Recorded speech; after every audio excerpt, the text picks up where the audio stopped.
প্রথমেই এই চলমান আন্দোলনে পুলিশ, ছাত্র, জনতা যারা আত্মহত্যা দিয়েছে, যাদের জীবন গেছে, তাদের রুহের মাগফিরাত কামনা করি।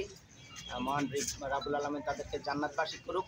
আমি আপনাদেরকে একটা বিষয় জানাতে চাই, সেটা হচ্ছে যে বর্তমান সময়ে পুলিশের কিছু দাবি দেওয়ার কারণে আমাদের যে কার্যক্রম বন্ধ হয়েছিল, সেনাবাহিনী এবং বিজিবি তাদের প্রতি আমরা কৃতজ্ঞতা জ্ঞাপন করছি। তাদের সার্বিক সহযোগিতায় আমরা আস্তে আস্তে আমাদের কার্যক্রমে ফিরে আসছি।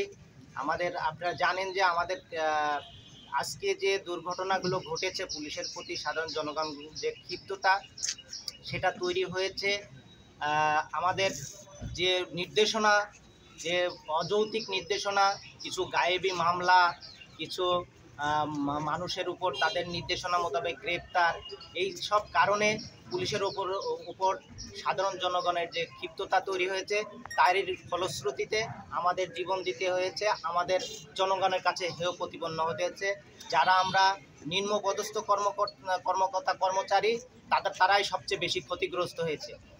আপনাদের মাধ্যমে এখন আমাদের সারা বাংলাদেশে যে আন্দোলন চলতেছে, এর আন্দোলনের মূল কারণ যে পুলিশ যাতে পুরোপুরি জনগণের হতে পারে, জনগণের আস্থা নিয়ে কাজ করতে পারে, জনগণ যাতে অদূর ভবিষ্যতে কখনোই পুলিশের প্রতি এরকম ক্ষিপ্ত মনোভাব না তৈরি হয়, এই কারণেই আন্দোলন।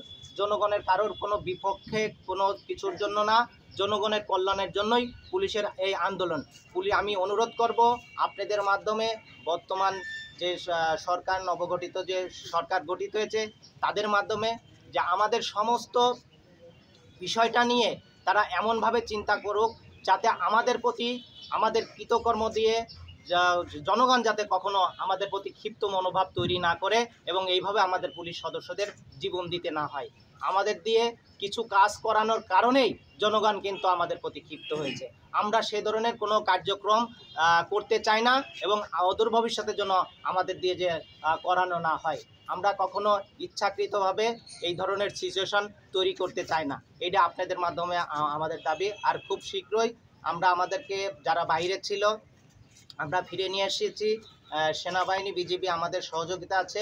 আমরা খুব শর্ট টাইমেই আমাদের ঊর্ধ্বতন কর্তৃপক্ষ সেন্ট্রালি নির্দেশনার সাপেক্ষেই আমরা এই যে আমাদের যে চলমান আন্দোলন আছে, এই আন্দোলনের একটা সুন্দর ডিসিশন যখন আমাদেরকে আসবে, আমরা তখন পুরাদমে বাইরে যাতে আমরা স্বতঃস্ফূর্তভাবে কার্যক্রম করতে পারি, সেই সহযোগিতা আপনাদের মাধ্যমে সকলের কাছে চাই।